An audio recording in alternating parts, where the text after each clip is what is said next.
안녕하세요. 엔트롱입니다. 요즘 시장 보면 온통 AI 반도체 얘기잖아요. 그런데 참 이상하게도 국내 바이오 주식들은 연초부터 영 힘을 못 쓰면서 많은 분들이 답답해하고 계십니다. 근데 이럴 때 오히려 다시 한번 들여다봐야 한다는 목소리가 나오고 있거든요. 정말 지금이 바이오 산업을 다시 봐야 할 타이밍일까요?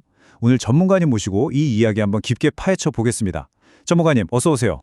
네, 안녕하세요. 맞습니다. 엔트리 형님 말씀처럼 국내 바이오 시장 분위기 솔직히 좀 차갑죠. 지금 보시는 화면이 딱 그 상황을 보여주는데요. 우리나라 코스피 헬스케어 지수는 연초 대비해서 코스피 지수보다도 무려 28.8%나 더 떨어졌습니다. 근데 정말 재밌는 건요.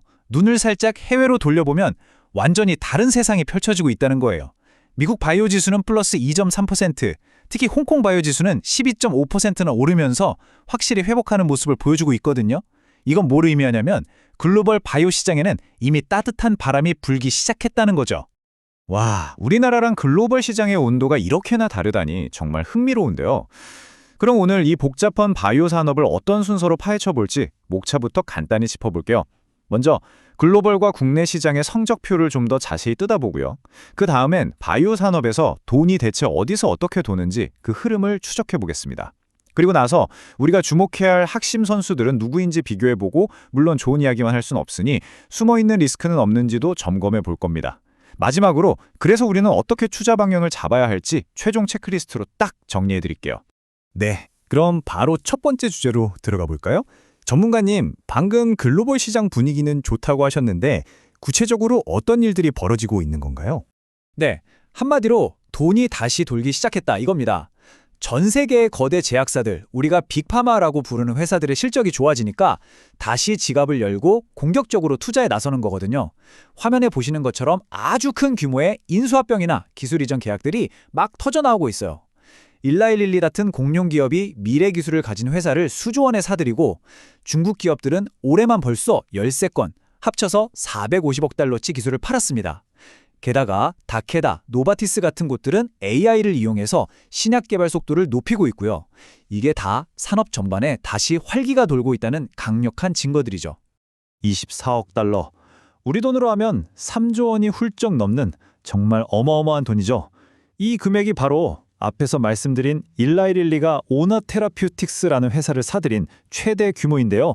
여기가 뭐라는 회사냐면 차세대 항암제로 불리는 아주 혁신적인 기술을 가진 곳이에요. 미래 시장의 판도를 바꿀 수 있는 핵심 기술 하나에 이렇게 조 단위의 돈이 오고 간다는 것, 이게 바로 지금 글로벌 시장의 분위기입니다. 글로벌은 이렇게 뜨거운데 다시 우리나라로 돌아와 보죠. 투자자분들은 그래서 우리나라 주식은 도대체 언제 오르냐? 이게 제일 궁금하실 거란 말이죠. 전문가님 어떨까요? 네, 가장 중요한 질문이죠. 솔직히 말씀드리면 국내 시장은 올해 상반기까지는 시장 전체를 한 번에 확 끌어올릴 만한 그런 강력한 한 방은 좀 부족해 보입니다. 하지만 이 문장, 2020년 하반기가 핵심입니다. 바로 이때부터 우리나라 주요 기업들의 연구개발, 즉 R&D 성과들이 하나둘씩 눈에 보이는 데이터로 발표되기 시작할 거거든요. 이제는 잘 될 거야 라는 막연한 기대감만으로는 안 되고요. 진짜 실력, 진짜 성과를 보여주는 기업들만 살아남는 시장이 될 거라는 뜻입니다. 이제는 뜬구름 잡는 기대감이 아니라 진짜 성과를 보여주는 기업에 집중해야 할 때다. 이 말씀이시군요. 그럼 그런 기업을 골라내려면 먼저 이 바이오 산업이 어떻게 생겼고 돈은 어디서 버는지 그 구조부터 알아야 할 것 같아요. 전문가님, 이 바이오 산업의 돈의 흐름 한번 시원하게 해부해 주시죠. 좋습니다.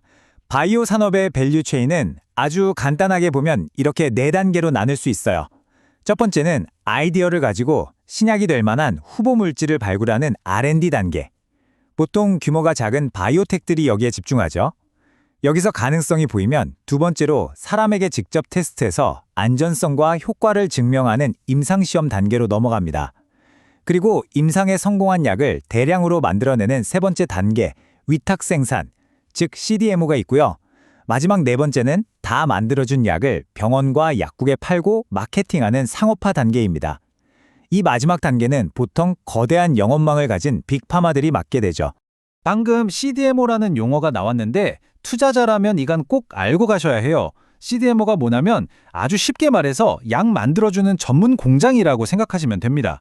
신약 기술은 있는데 공장 지을 돈이나 기술은 없는 회사들을 대신해서 약을 개발해주고 또 대량으로 생산까지 해주는 거죠. 비유하자면 엄청난 레시피는 있는데 주방이 없는 맛집들을 위해서 최첨단 설비를 갖춘 공유 주방 역할을 해주는 거예요. 리스크가 큰 신약 개발과는 다르게 이미 검증된 약을 생산하니까 훨씬 안정적으로 돈을 벌 수 있는 구조입니다. 아, 초정밀 하이테크 공장, 공유 주방 비유를 들으니까 CDMO가 뭔지 귀에 쏙쏙 들어오네요. 안정적으로 돈을 번다는 점에서 투자자 입장에서는 굉장히 매력적인데요. 그럼 이 밸류체인 안에서 우리가 눈여겨봐야 할 대표 선수들, 어떤 기업들이 있을까요? 네, 우선 안정적인 생산 단계를 대표하는 선수죠. 바로 삼성바이오로직스입니다. 이 회사는 방금 설명드린 CDMO 분야에서 이론의 여지가 없는 세계 1등 기업입니다.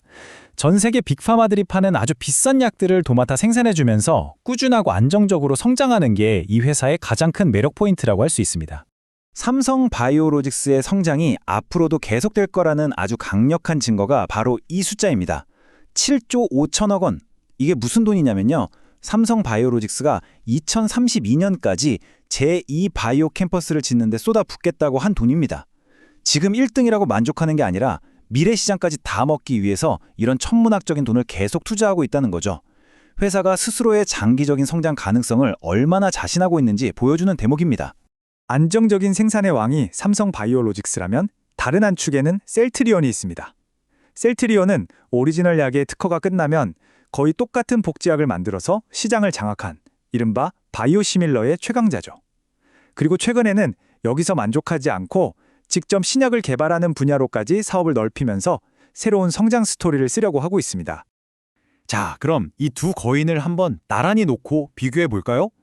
표를 보시면 시가총액은 삼성바이오로직스가 약 80조 원, 셀트리온이 약 56조 원 정도 됩니다. 2020년 예상 매출도 삼성이 조금 더 많을 걸로 보이고요. 하지만 진짜 중요한 건 이 핵심 포인트예요. 삼성바이오로직스는 생산 공장을 계속 늘리면서 예측 가능한 안정적인 성장을 추구하는 반면에 셀트리온은 기존 사업의 수익성을 다시 끌어올리면서 동시에 신약 개발이라는 새로운 도전을 하고 있는 거죠. 투자자 성향에 따라 안정성이 중요하다면 삼성, 더 큰 성장에 베팅하고 싶다면 셀트리온의 미래를 한번 지켜볼 수 있겠습니다. 와, 두 회사의 전략 방향이 이렇게 다르군요. 명확하게 비교가 되네요. 근데 이렇게 좋은 이야기만 듣다 보면 저도 모르게 지갑이 열릴 것 같은데요. 하지만 모든 투자에는 동전의 양면처럼 리스크가 있잖아요. 제가 잠시 악마의 변호사가 돼서 질문을 드려볼게요. 우리가 꼭 짚고 넘어가야 할 위험 요인들 어떤 게 있을까요? 아주 날카롭고 중요한 지적입니다. 당연히 리스크도 봐야죠. 크게 4가지를 기억하셔야 합니다. 첫째, 셀트리온이 있는 바이오시밀러 시장은 경쟁이 갈수록 심해져서 약값을 계속 내려야 하는 압박이 커지고 있습니다. 이건 수익성에 바로 영향을 주죠. 둘째, 모든 신약 개발 회사의 숙명 같은 건데요. 임상시험이 생각보다 늦어지거나 최악의 경우 실패할 위험은 항상 있습니다. 셋째, 요즘 아주 뜨거운 지정학적 변수입니다.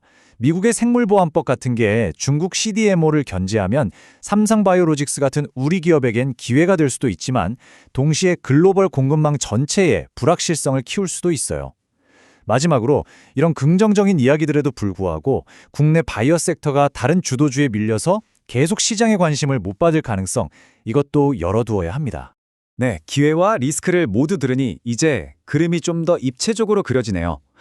그럼 이제 마지막으로 이 복잡한 바이오 산업이라는 안개 속에서 우리가 길을 잃지 않도록 도와줄 투자의 나침반, 최종 체크리스트를 한번 정리해 주시죠.